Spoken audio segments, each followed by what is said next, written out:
You've got your cheese curds in Wisconsin, you've got walleye in Minnesota, and then down south you've got catfish. Both Washington and Oregon state parks are absolutely crown jewels.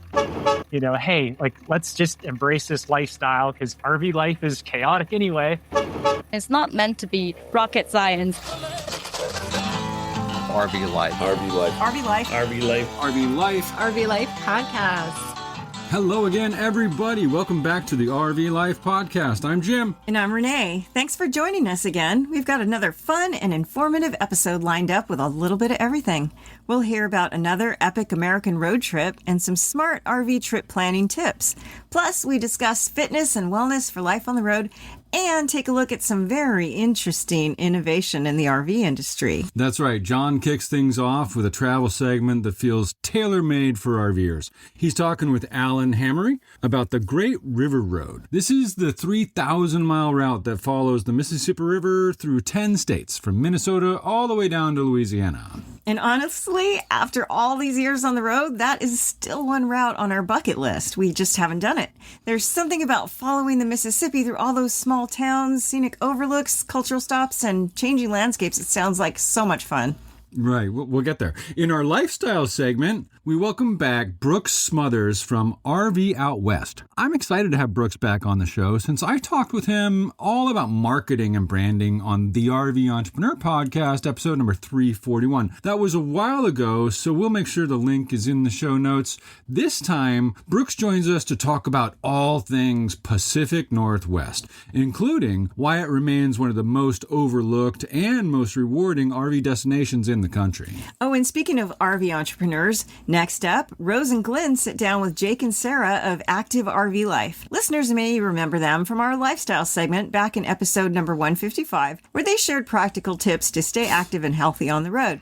This time, they're talking about the business they've built around that mission, helping RVers create healthier habits and stay strong enough to really enjoy the lifestyle.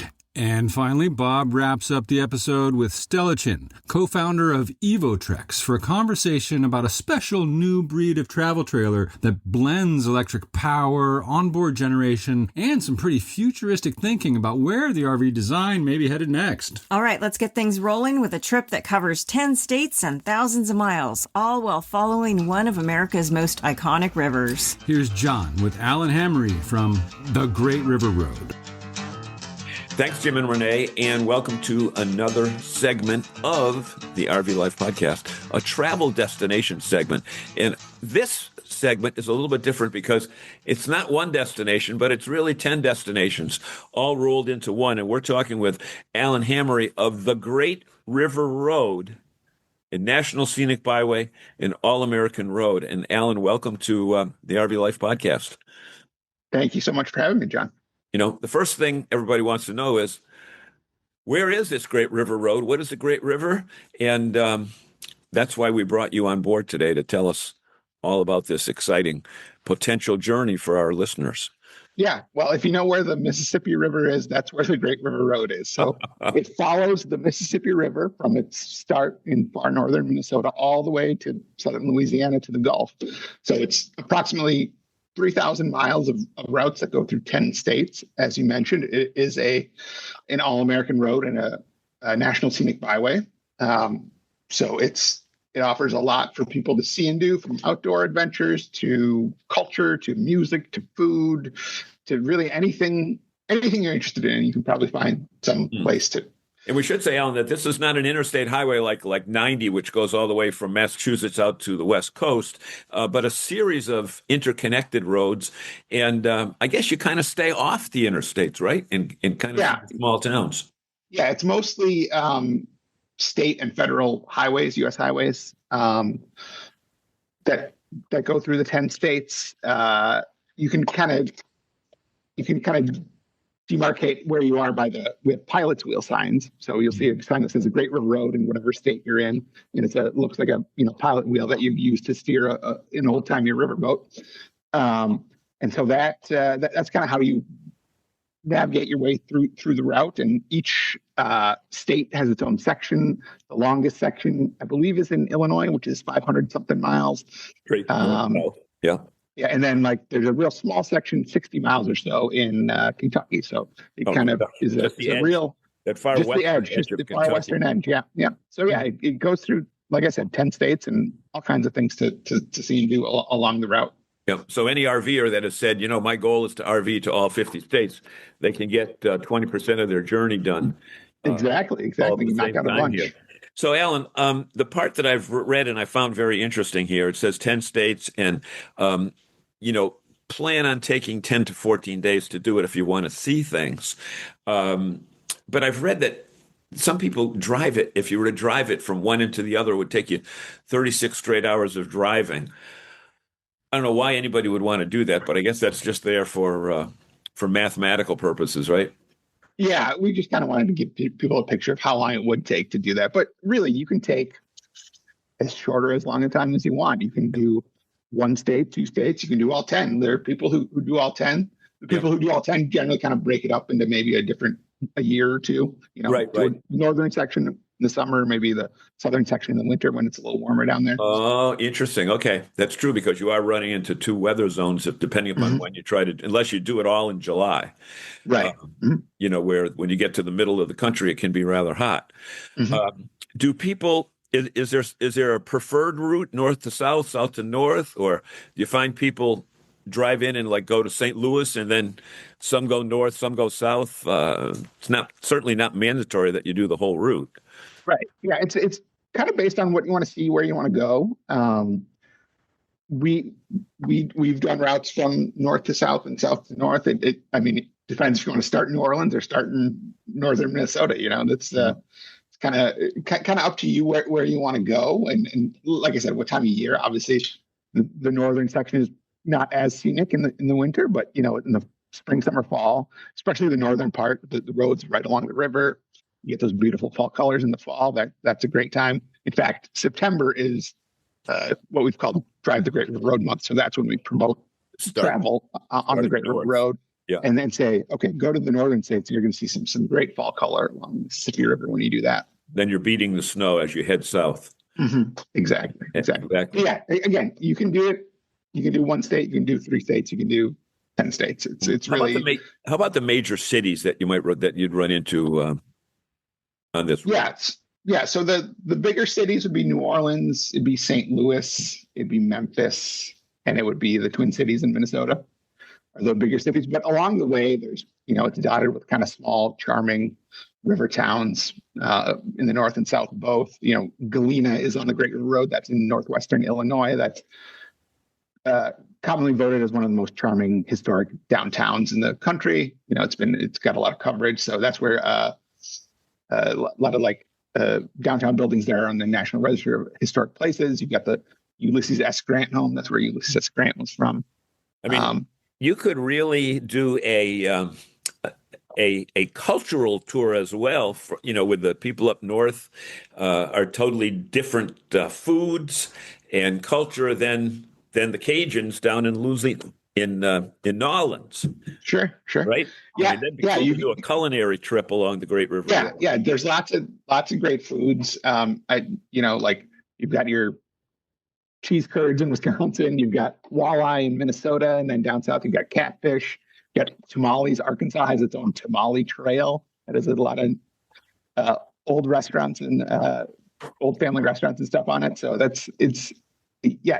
I said, you can do kind of anything you're interested in. And the vast difference between the north and the south is just kind of you get the whole spectrum of whether you're doing culinary or culture or music tours are popular in the south. Yeah. If you go through Mississippi, you go along the Blues Highway there. You go to Clarksdale, which is home to the Delta Blues Museum. There's a Grammy Museum in Mississippi on the Great River Road. So there's lots you can do whatever you're interested in. And with this year that we're in right now, 2026, we've got more than the bicentennial, the America 250. And my guess is that small town America is going to have tons of festivals and events. And, depending upon where you are, 4th of July, don't go to a big city, go to small town America and really see, what the people did when they were, living on the river. For sure. One thing I wanted to bring up in talking about those events is on the Missouri side of the Great River Road, there's the town of Hannibal, which is Mark Twain's boyhood home. Yeah. So you can go visit his home. There's a museum there. It's a really charming river town. And every June, I believe it is, I think it's in June, they have Tom Sawyer Days, which is a big community festival. It's got a parade, it's got a carnival, it's got activities, and it's got a lot of things tied into Mark Twain and like the sources that he got for his Tom Sawyer stories. So there's a frog jumping competition, there's a fence painting competition, there's I believe they pick a Tom and a Becky as the king and queen of the event. So there's things like that, and then there's also things like I mentioned Galena before. They've got a hot air balloon race every June, so that goes above the bluffs and northwestern Illinois there. You mentioned the Missouri side, et cetera. I didn't realize that as the river goes north and south, you've got two sides of the river that you can travel on. And my guess is that there are enough places that you can cross the river to do the east side for a period of time, then do the west side for a period of time. And, maybe you don't want to do the whole route down, but you want to go down on the east and then flip over, come back on the west or whatever. But the thing that I was very happy to see on the website, and we should say, what website do you want to send them to for this? Is it Experience Mississippi River or go to experiencemississippiriver.com? You'll find a lot of the stuff that John has been talking about here. You can order a map. It's not really a navigational map, more of an attractions map. And it just kind of gives you the lay of the land, as it were, to plan your trip. But there's a lot of helpful info there at experiencemississippiriver.com. Yeah. And one of the things that I noticed on that is where it has a little search bar, I typed in campgrounds, and there's a special page that will give you campgrounds all the way from Minnesota all the way down to Louisiana. With the bulk of our audience being RVers, that's a major factor for them. But I'm sure there's Harvest Host properties along the way as well, and some local campgrounds that aren't even included in that. Yeah, there's a lot of great, like you mentioned, a lot of great state parks and things. One to point out in particular, if you want to see the headwaters, if you want to see where the Mississippi River starts, Itasca State Park in northern Minnesota is about a 3.5-hour drive north of the Twin Cities. It's beautiful. I've been there in the fall, and it's beautiful. And Lake Itasca is the headwaters of the Mississippi River. That's where it starts. It's 25 feet wide, but the Mississippi River starts. They have stepping stones in there, and people like to walk across it in the summer. So that's what I was going to say. There's got to be a really cool spot where you can walk across the Mississippi, and then when you get down to St. Louis, you can't even see across the Mississippi. Right? Yeah. It starts 25 feet wide, and it goes, ends up being a mile wide at some point. You can see the barges, but it certainly looks like a great opportunity for RVers to do something different in this America 250 celebration.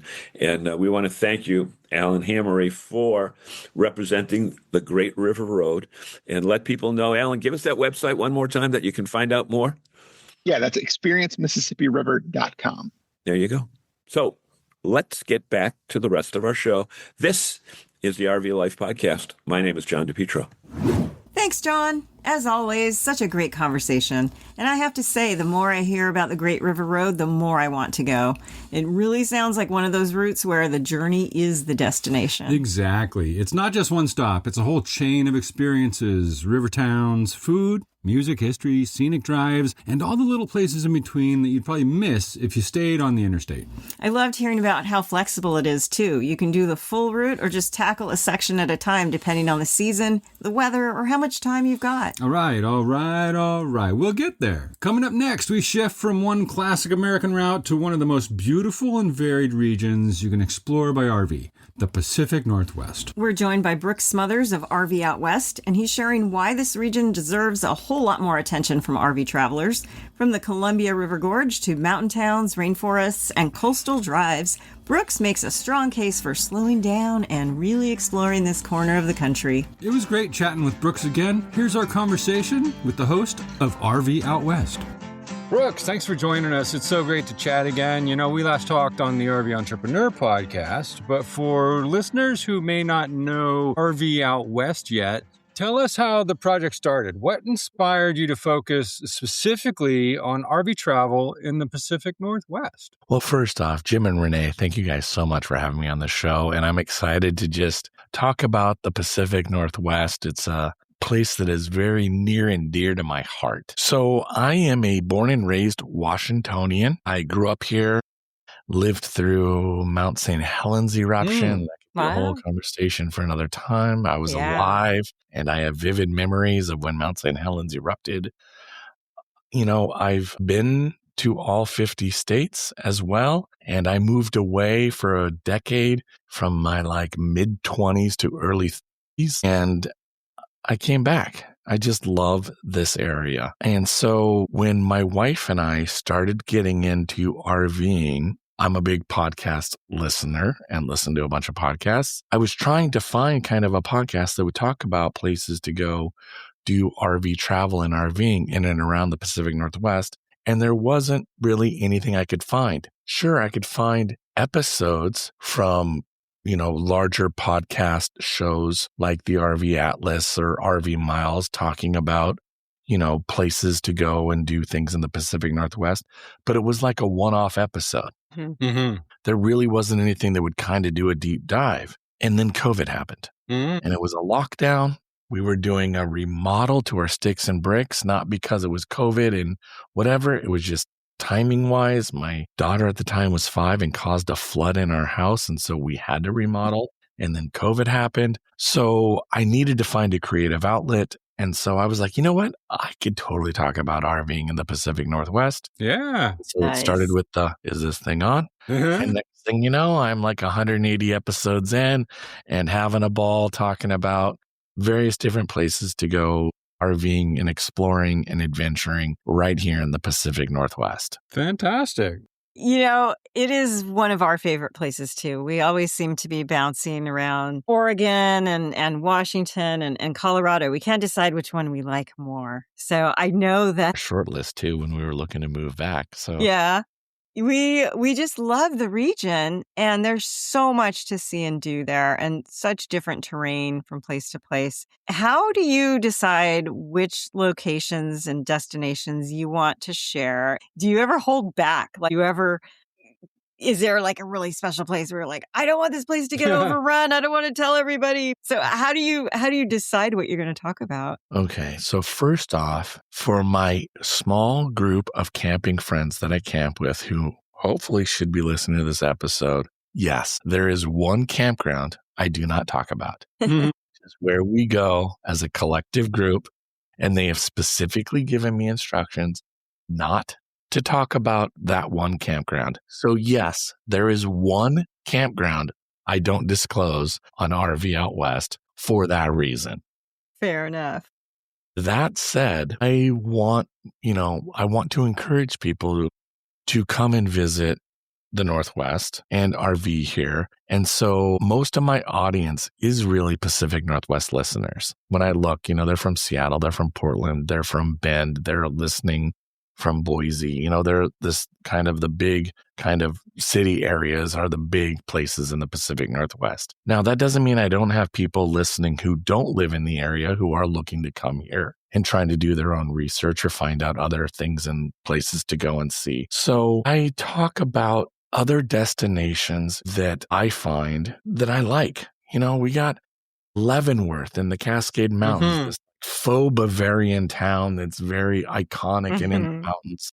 And if you look, but also Leavenworth is a great springboard place to go hiking or mountain biking, or if you're a winter camper, there's skiing and great snowboarding an hour away, 45 minutes away. So I talk about some of these places because I want others to experience. Maybe that you live in Idaho, and when you come over, you only go to Eastern Washington, or, you go into Oregon to go to the Rogue River or to Bend or to some of these other places. And so I want to share places that are on the way. I did an episode where I just talked about the last part of the Lewis and Clark Trail that really only is affected by the Pacific Northwest. Yeah. And to think about where they started in Idaho And coming down off of that pass into then the Columbia River Gorge and the majesty of the Columbia River, I can't even imagine what that would have been like in that time frame that Lewis and Clark were traveling without an interstate and their wagon wheels and chuck wagons and all of those stuff that I think then going, hey, I want to do an RV trip that follows along the route that they took. Yeah. But yet I now have my convenience of my ice machine, my memory foam mattress, and, I don't need to worry about the chuck wagon. I don't want to drink cowboy coffee. I want it filtered, but to kind of think about that and go, hey, that's a really cool idea. So that's kind of where those lesser known destinations, I think are fun things to talk about. I think it's great that you're sharing that kind of stuff. And, I've heard you describe the Northwest as an often overlooked RV destination. And we've spent a lot of time roaming around Oregon and Washington. I was surprised by when we discovered the Hoh rainforest. A lot of people might not have cared for the weather at that time when we were there. But I know it's hard to name like that one special destination. And I know of one that you're not going to mention. What's one region or an area that you think completely surprises people when they first discover it by RV? It's hard because I'm going to back up before I give you a straight answer. Sure. I think the thing that's really interesting about the Pacific Northwest and even Washington State, but if I were to make Seattle the epicenter, within a 4-hour driving radius in any one direction from Seattle, let's say, you have the mighty Pacific Ocean. You have the temperate rainforest of the Olympic National Park. And there are only 5 temperate rainforests on our planet and only 1 in the United States. And it's right here in Washington State. You then have the high alpine area of the Cascade Mountain Range. And so high alpine lakes and great hiking and skiing and all of the cool things about the mountains. And then in Eastern Washington, you have the desert, the rolling wheat fields of the Palouse and wine country of the Palouse, and the Columbia River Gorge. So you have these crazy diverse ecosystems that are dramatic and mind-blowing and vastly different. In a 3-hour drive, you can go through very different terrain. So to think about that PNW place that would just be like, what? I really go back to the Columbia River Gorge and kind of from the mouth of Astoria or the mouth of the Columbia River up through like to Hood River. And then I go back to that kind of idea, what we were just talking about Lewis and Clark and kind of what that might have been for them the first time they kind of dropped down into that gorge and saw that. I think the Columbia River Gorge, my one kind of comma and would be Bend, Oregon. Yeah. Because Bend is that high alpine kind of really cool area that if you're any sort of outdoor person and you like hiking and paddling and kayaking and stand-up paddle boarding and mountain biking and trail running and the list goes on, Bend is like a playground for that kind of stuff. But I think for that first time, somebody who's never been to the Pacific Northwest, the Columbia River Gorge, I guarantee you will blow your mind. I would have to agree with that. I mean, we discovered it little by little and had no idea how different it could be from place to place. I mean, we've stayed, what was that place by the locks? We boondocked near the locks on, the on big the dam. Yeah. We'll put it in the show Bonneville notes. Dam But on the Columbia River, the Bonneville Dam. yes. I believe that's it. But and they have the swim ladder for all the salmon to go Yes. upstream. Yeah. I love that you're an RVer and you give it that perspective because you can find a lot of shows about travel and destinations John and Day. things. John Day. John Day. Sorry. Yeah. John Day. Yes. And the Painted Hills. If anybody, my God. Painted Hills on my list. I didn't even talk about that yet, but Beautiful. So being an RVer, you give it this perspective that other podcasts and travel series don't. So I love that. But as an RVer, you know that the demand since COVID has gone way up, and it takes some planning to plot out a good route and find places to stay and things like that. How has your style of planning a trip and the recommendations you give changed over the years from when the time that you started. You can't just go out anymore and stop and stay there. You can't. And, I think a lot of it too, both Washington and Oregon state parks are absolutely crown jewels. Mm-hmm. We are very lucky here with our state parks. They really definitely have, a lot of them have full hookups. A lot of them will definitely have electric and water, and then, sewer dump on site in the campground, maybe not in your campsite, but at least on property. Mm-hmm. We have incredible state parks, and they're all on a rolling, I can't remember if it's 6 months or 9 months, but they're on that rolling calendar. And so, it's a bit of a game. You wake up early and be like, okay, I need to, have my morning coffee at 6 a.m. So I'm ready to rock at 7 to make a reservation. Right. And so there's a bit of that, but I think the overall, maybe my answer to that question is a little different on my approach to RV travel. Because what I've realized about RV travel now is that it's really about my family time. Mm-hmm. And when I think about the summers I have left with my children, that really narrows things down. Mm-hmm. I have a 14-year-old, which means I got 4 summers left.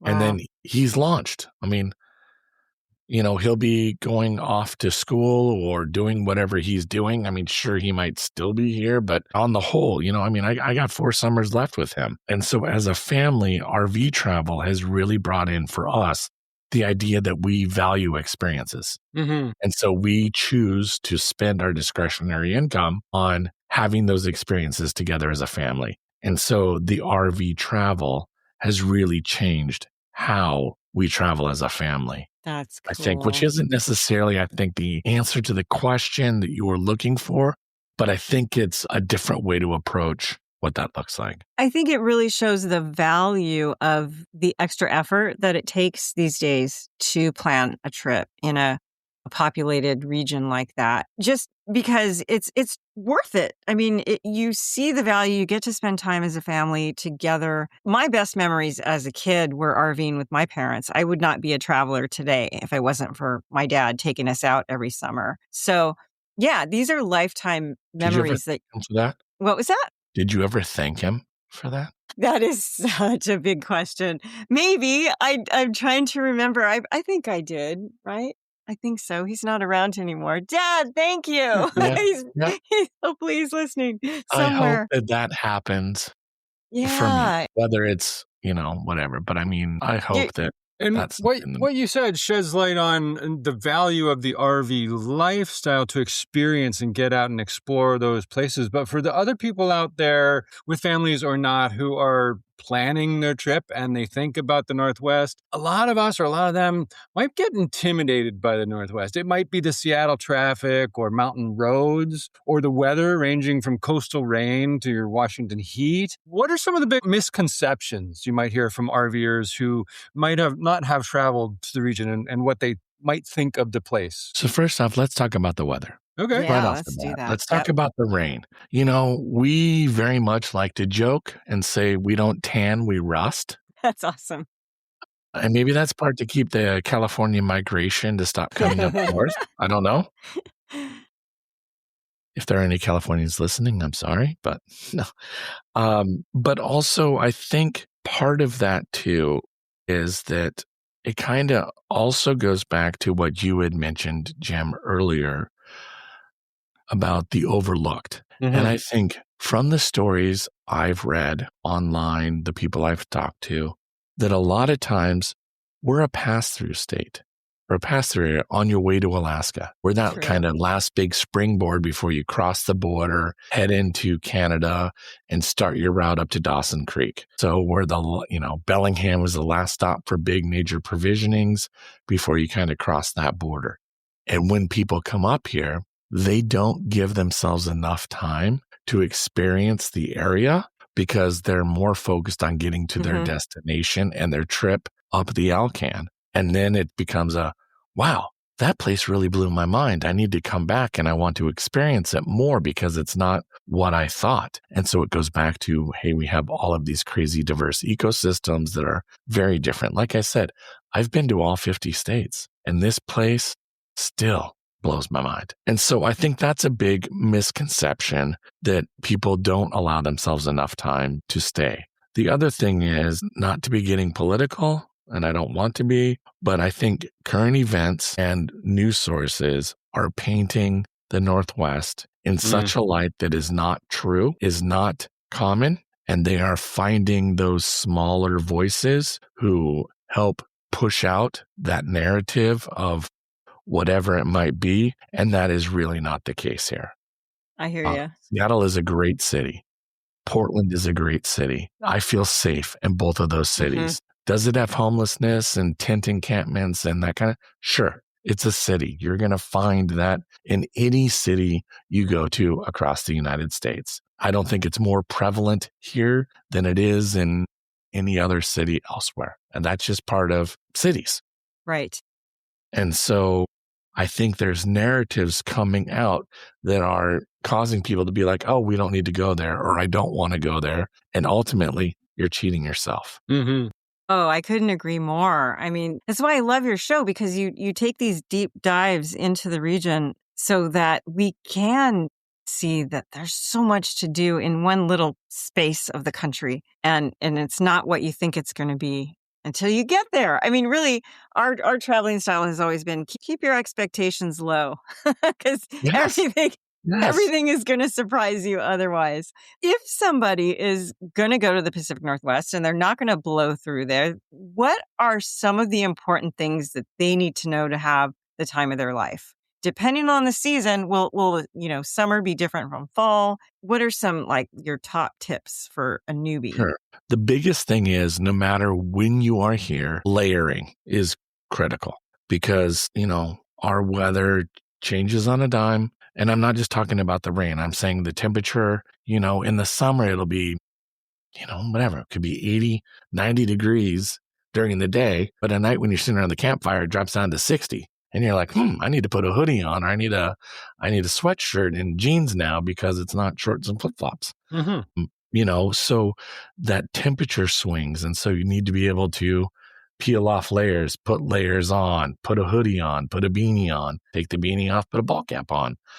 So I think layering for those weather conditions. I think the other thing too is when you come in the summer, not knowing how far north we are and that the sun doesn't set until 10:30 at night. It's not quite Alaska and the summer sun, but as a kid, when it was like, hey, come home, it was come home when the streetlights turn on, not come home when it gets dark. Because if I come home when it gets dark, I'll be walking in the door at like 10:45 at night and, hey, Mom, what's up?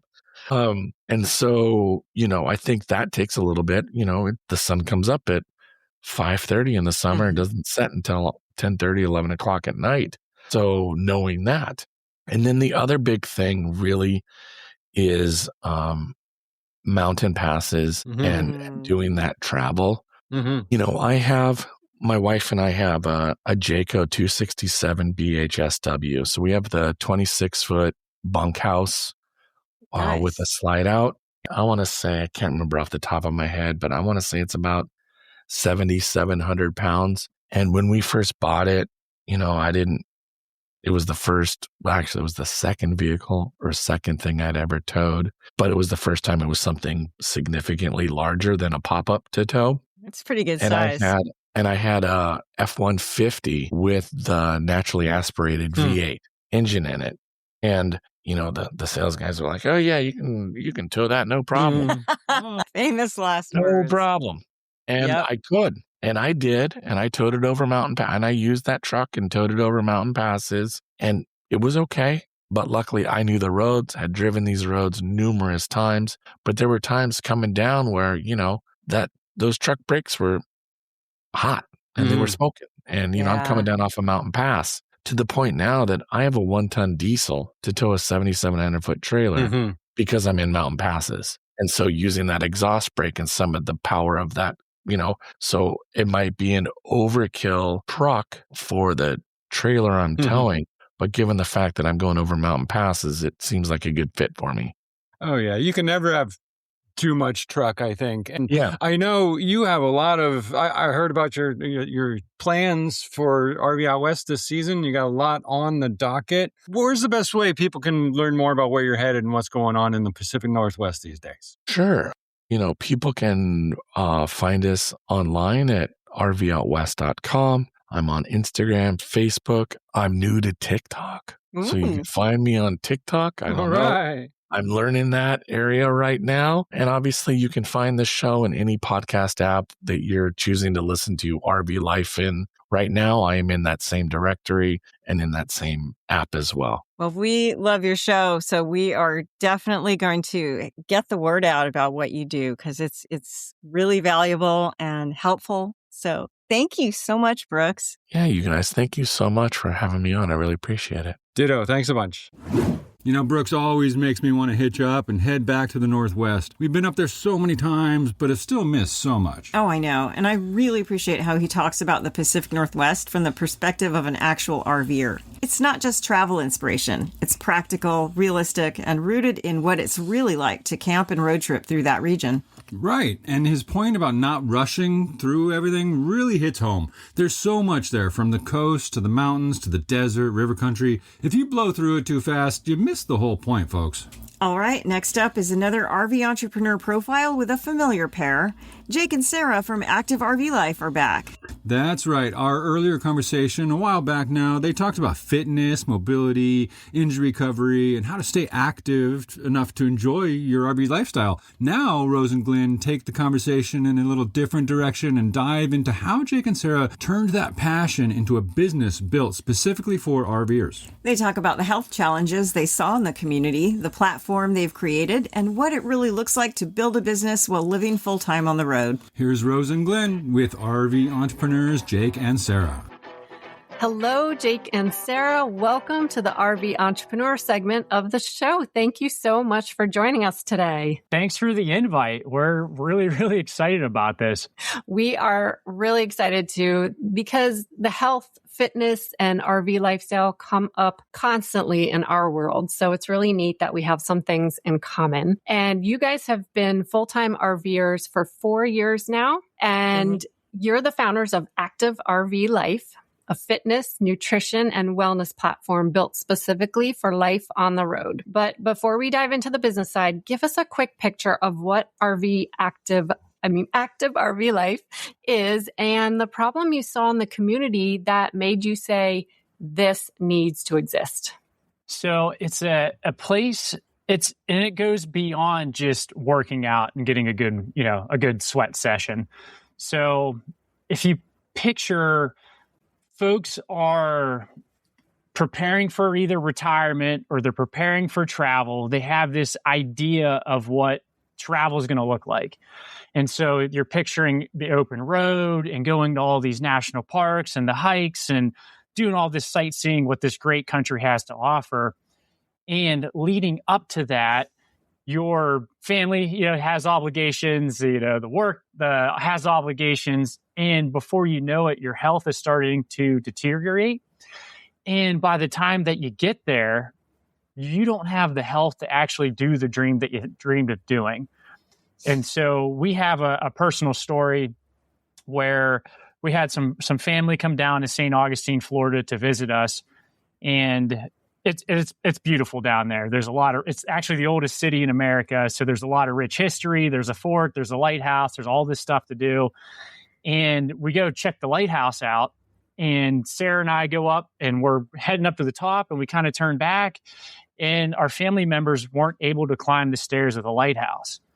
And so you're there, like they were there, they saw the tours, they rode the trolley, we did all that kind of stuff, but you're not experiencing like how you envisioned. You're not up on top of the lighthouse, looking out over the bay, over the ocean, being there, kind of seeing what the other folks are seeing. And so that's what we want to make sure that we do is we really want to be huge advocates of health and fitness, community, getting people out there and really accomplishing the travel dreams that they've been working so hard for. You know what? The human body requires maintenance.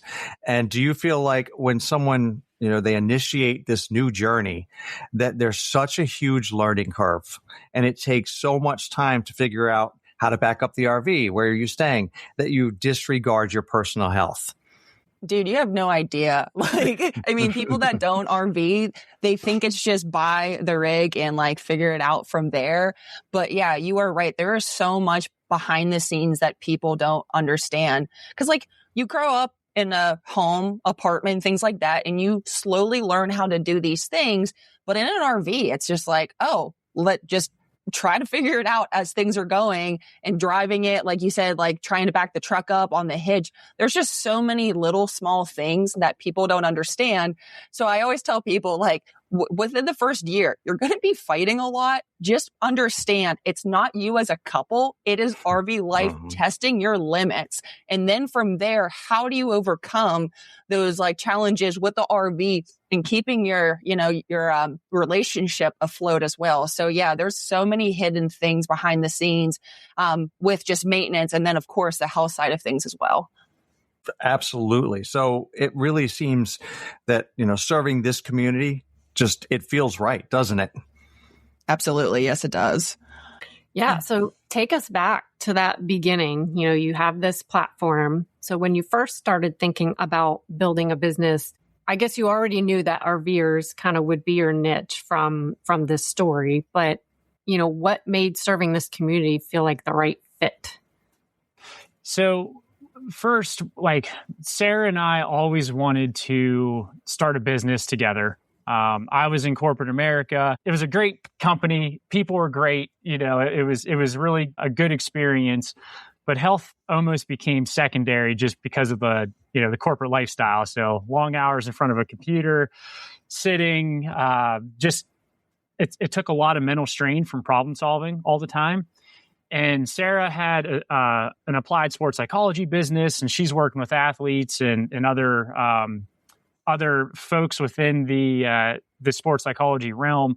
And so when we had an opportunity, when I was able to quit corporate America, we wanted to do something that really aligned our personal life and professional life. And with being in the RV and the love of travel and the love of community, the love of health and fitness, it just seemed like, here we go. It was, kind of a dream come true. Definitely, entrepreneurship has its struggles. And so I'm sure we're going to talk about that later. You have a feeling how hard it's going to be, but until you actually do it, it's hard to explain that to folks that haven't jumped headfirst into entrepreneurship. We had a business for 20 years and yes, it's a tough task. So maybe you can walk us through what goes into designing a platform that tell us about your platform and then all the trials and tribulations of designing this platform that you have. Yeah. So with the platform itself, we understand RVing is challenging in itself. It is kind of a workout, having to do all the maintenance and things. So when we're building at it, we're basically trying to figure out the specific goals somebody is looking to do. So I know Angel's Landing is something that a lot of people want to be able to do, but how do you get yourself ready for something along those lines? Or even, and that's something really challenging, like a hike that's outside of your RV. But as we know, these RVs, they do use every nook and cranny possible for storage. Our seats we're sitting in, we can flip them over and there's storage under them. But we also know, I'm looking at our cabinets to the right of us, we have to stand on top of our couch to be able to get up there. And we're pretty young, and that's not too challenging. But at the same time, if we're not paying attention about stepping down or how cushiony the couch is, we have kind of fallen before, or we stepped down and hurt ourselves. So anyways, with the program, we really thought about more the functional independent side of things. especially for the 55 plus. We understand, like we were talking about, the cabinets up top, so high reaches, but even those little, compartments under your RV, you have to like maneuver your body in such a way to be able to do that. And a lot of people are like, man, like my body's hurting all the time. We also know that if you have RV furniture, it's just not great on your body. Like it's just so much elements that start to like build up to eventually it's just like you feel tired all the time. So anyways, our workouts are made to specifically help with that kind of functional independence.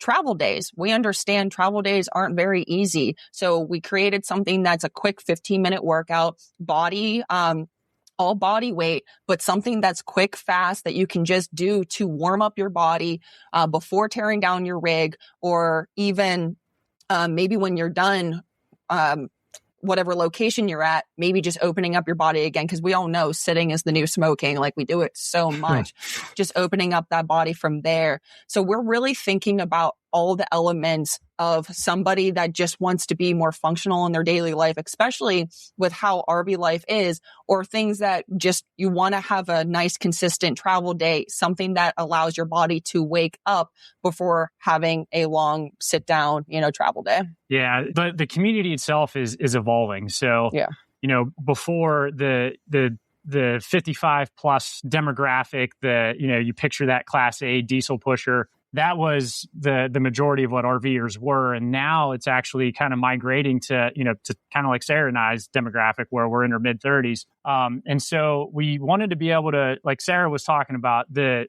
workouts themselves, they're tailored, like they're purpose driven. So if it's for the 55 plus community, they're designed in a way that it's going to benefit them, benefit the fitness level, and there's things about like functional independence, mobility, flexibility and stuff. But also, for that younger crowd that kind of like Sarah, what we were actually doing in the original, like the original reason why we started RVing was to follow the Spartan race series around. Mm-hmm. We needed something high intensity to really help with her fitness. So we do have programs that are more of that CrossFit style. We call it peak performance, where I have a hard time doing the workouts myself. They're challenging. And so it's great. And so you have the folks that, that want to do the 55 plus style with chair yoga, chair fitness, also the mobility. And then you work your way down to like the active, healthy lifestyle. And we call it active lifestyle. So they're approachable, they're scalable. You can turn them up as how aggressive you want, or scale them back down. So push-ups would be a great example. So if you don't want to do a traditional push-up, you could do it on your knees, or even do it elevated on a picnic table or on the side of the RV. And then there's the wild and crazy stuff with peak performance. So we kind of have a good variety to fit. A taste for everybody, basically. That's what we're trying to say. Yep. Right. You need it. You do need a taste for everybody. We watched that migration happen. Well, we were out on the road too, where it became younger and younger individuals. Mm-hmm. So you're covering the grounds. Yeah. And your platform. So this is follow along with you, kind of do the workout with you, or is this just you set up a program? How does this work? So the bread and butter of it is the follow along, and just coming up with workouts on the road in general can be challenging. So we're trying to make it as easy as possible. So small spaces, limited equipment. Sarah has done an awesome job at keeping it like fun and exciting. So you're not just doing air squats and push-ups. Like there's some really cool body weight stuff and calisthenics that she throws in there. And then as the app's growing, so it takes a long time to film and edit and do all that kind of stuff. So we do have just like, here's what the standard workout is. Here's a demonstration on how to perform the movements. But the follow along portion, there's a little bit of a lag because it takes a long time to edit, and do all that kind of stuff. So, and one last thing about it, and I know I'm rambling a little bit, but I'm passionate about it. It's kind of set up like Duolingo, where if it's kind of streak based. And so it's really focusing on the consistency rather than perfection. And so you could show up, and so you can have the support from the community members. And it doesn't matter if you're doing the same program, you could still, cheer each other on, kind of have that supportive environment that you would get from a brick and mortar gym. And you're just meeting a bunch of people out on the road and building the community that way. Yeah. Speaking of community, I mean, it's obvious that that is the core of what you've built. So at what point did you realize this wasn't just about workouts, but the connection and accountability? So that's kind of where we understood in the first place. Like when we first started RVing, we were basically racing a lot, and we kind of forgot, like we made a community in the races we were doing, but we kind of forgot to make community in the RV space. It's like, man, we kind of screwed up a little bit. And we realized like one of the, moments where we were just at an RV park, we ran into some people, and they are super awesome. They just kind of invited us in their little hangout session rally that they were having. And it just made so much more sense having community in person. Because as you know, like online, it's a little saturated until you actually meet that person in person. Like, it's like, who is this? Like, there's so many people doing so much random stuff, and you want to be a part of that community, but it doesn't feel like it sinks fully until you see them in person. So we kind of started this because we care about the community and accountability. And it also just makes it more fun. Like a lot of people look at fitness as something that's unappealing because it can be strenuous and intense and tiring, but that's not why we're doing this. We're trying to make it fun, exciting, and having a community a part of it. So yeah, like that was kind of the premise of us starting this in the first place. That was smart. That was, very smart, as necessary. You've also gone to rallies and shown up in person. How much has that helped? It's been a huge help. So kind of like what Sarah was talking about is like, there's so many influencers. There's so much like fad diets and fad exercises. And you don't know, like, number one, if they're creditable, or, what program do you do or whatnot. And so like starting out from that grassroots where we're going so we have a grand design. So we go to like a lot of the grand design rallies and meet those folks. Completely awesome. Like we're so very fortunate. We got some mentors. So just meeting with them and then building that credibility and then asking for feedback, what works for you, what doesn't, we're able to have those face-to-face interactions. And I do want to give a couple shout outs. So like Scott and Denise Thompson, Jarrett and Jen Burnett and the Hubbards, like they're some of the wagon masters for grand design. Like just taking us under their wing and just, helped us out tremendously. And everyone's like, it's just like a tight knit community. So it's really cool that we were able to do that. And then now we're kind of getting out, online. And so we're meeting a lot of them, like those folks down at Quartzsite here at the RV show in Arizona. So we're going to have, it's going to be so much fun. We're going to have a lot of fun. Yeah. I mean, you can't do it alone. It takes a village being an entrepreneur sometimes. For sure. Yeah, well, your passion comes through. I mean, your excitement is definitely coming through. Right. Getting back to that, like entrepreneurship, I think you said that you were in corporate before jumping into this. How was that transition for you? How do you like being an entrepreneur now? I prefer it. And so like with corporate America, you have the board of directors, there's a standard operating procedure. You kind of like, you have to stay in your lane a lot. And so there's that structure that's there, and some folks, they like, that's how you want to operate. I love the freedom. I like wearing multiple hats. I like getting my hands dirty. And so, helping Sarah design the workouts, to going out to market, to, doing workouts with people on the road. It is, it's not, all Instagram, and, it's a lot of hard work. And he likes not sleeping. Basically, that's what he's trying to say. Well, it sounds like you guys are a great team, so that helps.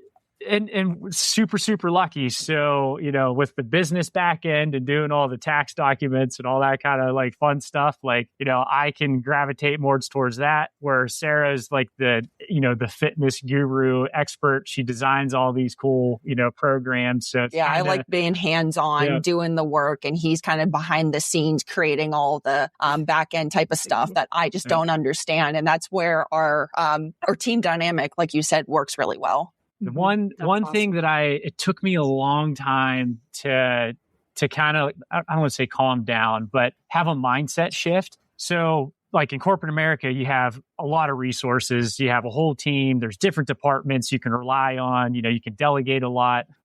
There's a lot of KPIs and things and milestones that you're following.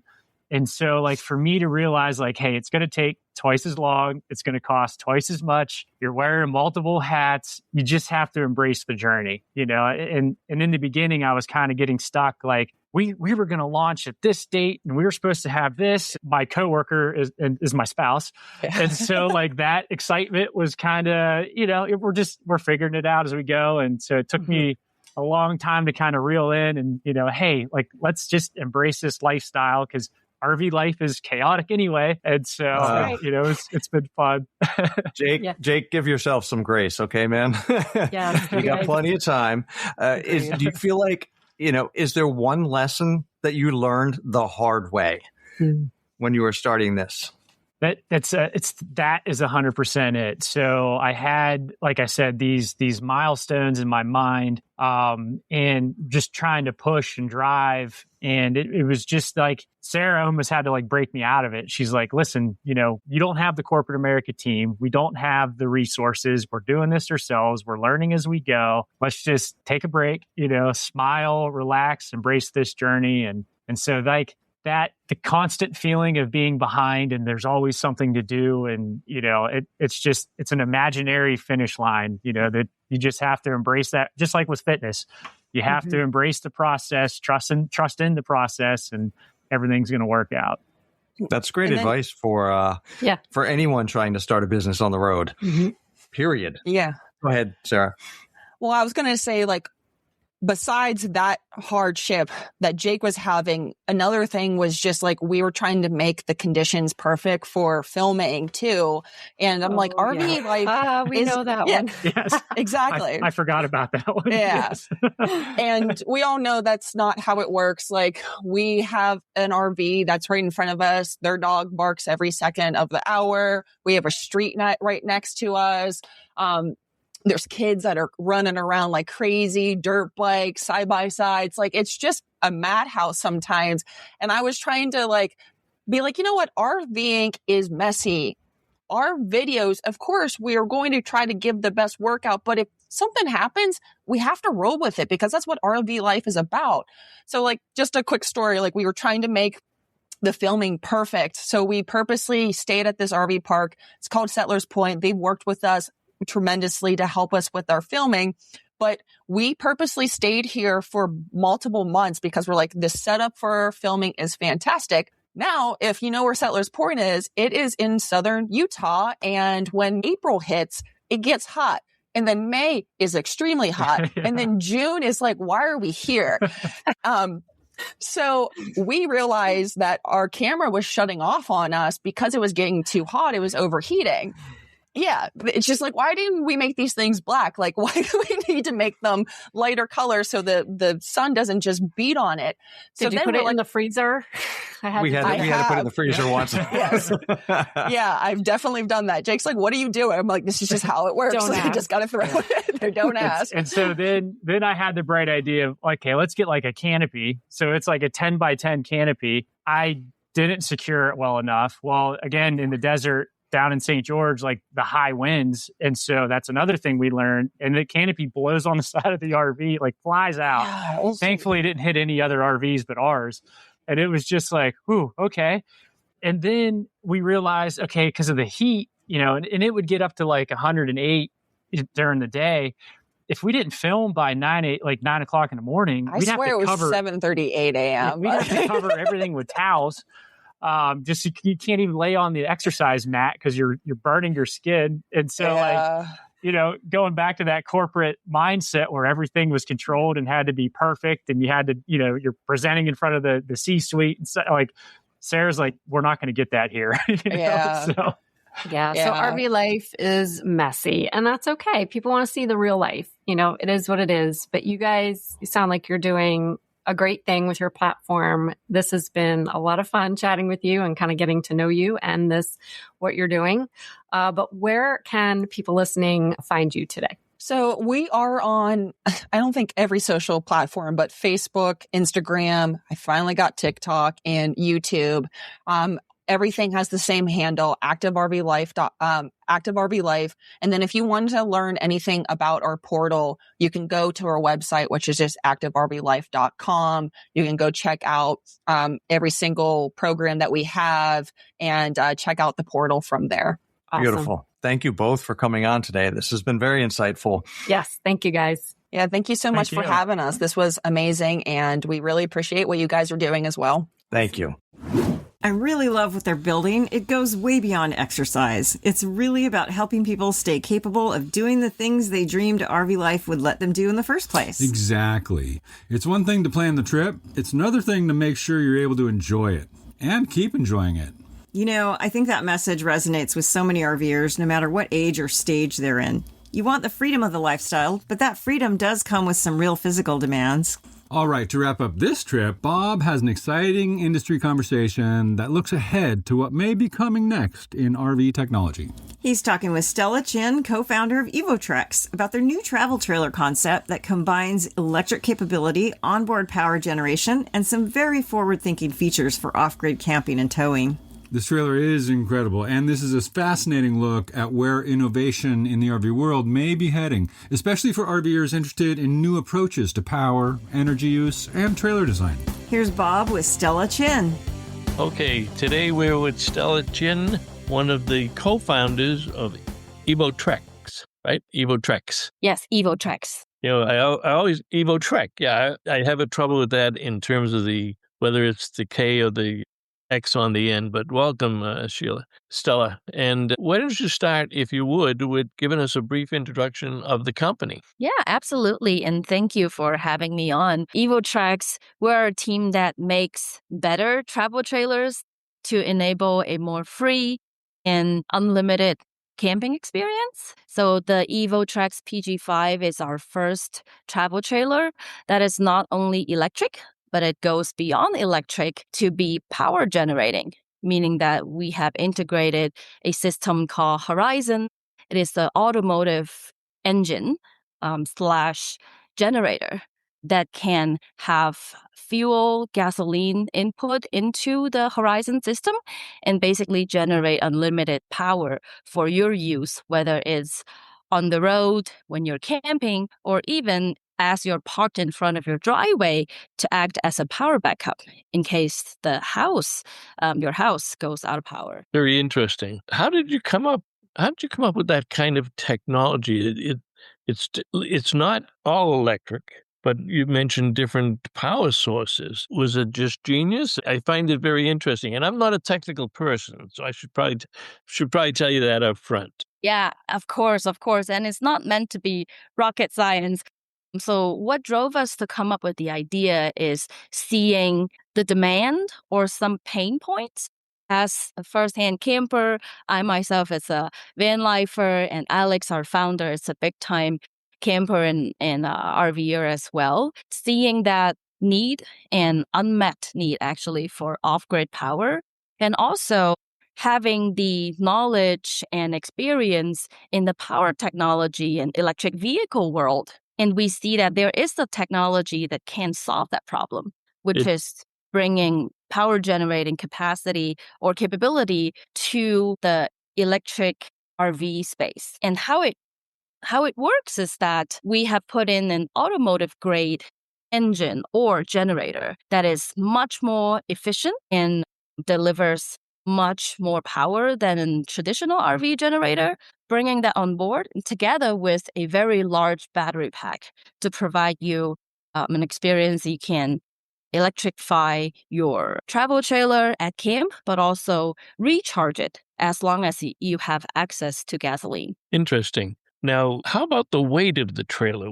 With the generator, with the batteries, RVers are always interested in how much it weighs because of what they might be able to tow it with. So what do you recommend that they tow the trailer with, and how about the weight issue? Yes. So at this moment with the PG5, the dry weight of the trailer is about 8,500 pounds. With everything loaded, the GVWR is rated at now 95,000. So, and that weight is definitely not categorized as a lightweight trailer, but Right. you would be able to tow it. It's totally doable with most of the half-ton pickup trucks, whether it's gasoline power, diesel power, or electric pickup trucks like the Rivian R1T or the Cybertruck or Ford F-150 Lightning. All of those models can easily tow this trailer. I would like to add actually, because there is power assist. We call it active power assist. The wheels are designed to be motorized and self-propelled. So you don't reduce the range of the vehicle. Exactly. You don't reduce the range. You don't need you don't impact on your mile per Mile per gallon, yeah. right? It Yep. helps with that, definitely. And it takes a lesser toll on whatever the towing vehicle is. So with that, I think, and we know that most of the pickup trucks can comfortably tow this trailer. Wow. Yeah. Again, very interesting, and I think it would be very attractive to many RVers, especially as we start to see more and more adoption of the EV technologies. Now, you're saying right now, from a marketing or sales standpoint, you're taking pre-orders? That's right. That's right. Now on evotrex.com, you can pre-order or put in your reservation for $100. So that basically secures your spot. One of the earlier adopters or earlier owners of Evo Trex. And as we approach closer to production, we will reach back out to everyone to configure their final trim model and finalize on the setup of their rigs. Okay. Now, when do you anticipate production models coming off the line? Yes, now we're planning for production to begin late 2026 or early 2027, working very hard towards getting people on the road on the camping season of 2027. Well, it's a beautiful looking trailer. Thank you. Thank you. The design is great. Now, is it too early to anticipate what the selling price would be on that? So actually, we do have the MSRP listed on our website. The starting trim, which is called the Pioneer model, starts at $11,990. And then there is a premium trim Atlas. That price includes everything. So from the power awning to the fully decked out patio and deck and coffee machines, projector, all included. So everything you see on our website. That Atlas model is at 150,000. Sorry, scratch that. So around 150. 190. So Ivan has to make it so. I just want an estimate. I think as people plan on putting down that pre-deposit, they'd probably want to have some idea of what the price would be. So let's just say it'll be around 150,000 US. Yeah. So the starting price at it is close to 120,000. And then the fully flushed out model, the Atlas model, is at around 160,000. All right, so 120 to 160,000. Yeah, that's much easier. And now, what about the length of the trailer? Yeah, so tip to tip is 28 feet. That's good size. Yes, so it would fit most of the campsite, even dry sites. Close to the campsites, and if you're boondocking, if you're going national parks or something, it's going to be able to fit them in there. Definitely. All right, our guest today has been Stella Chin, and Stella, I appreciate you coming on. How do people get in touch with you, or list the website, and maybe if you have some kind of a email address or something? Yes, absolutely. So go on our website. It's evotrex.com, evotrex.com. Or you can reach us at support@evotrex.com. Well, I look forward to having you on again. It's a very exciting product. I always enjoyed working with Ivan, and I know he's a smart marketing guy, so he's going to figure out how to get that message out there. And congratulations to you on co-founding the company, and we'll be looking forward to the progress that you make. Thank you so much, Bob. It's nice talking to you. Thank you. Well, you got to check out that PG5 if you get a chance and start saving. Big thanks again to all of our guests this week. Alan Hammery from the Great River Road, Brooke Smothers of RV Out West, Jake and Sarah from Active RV Life, and Stella Chin of Evo Trex. And of course, thanks to John, Rose, and Glenn, and Bob for bringing us all of these great conversations. You know, if today's episode got you thinking about a future Great River Road trip or a Pacific Northwest adventure, why wait? Start planning. And you might want to consider RV Life Trip Wizard. And check the show notes on the episode page at podcast.rvlife.com for links to those previous episodes and get more intentional about your health on the road or discover the future of RV innovation. Thanks for listening. If you enjoyed this episode, be sure to follow the RV Life podcast and share it with your RV friends. Happy travels, folks. Until next time, remember, You just have to embrace the journey. Ever found yourself lost in the middle of nowhere with no signal? With the RV Life app, that's a thing of the past.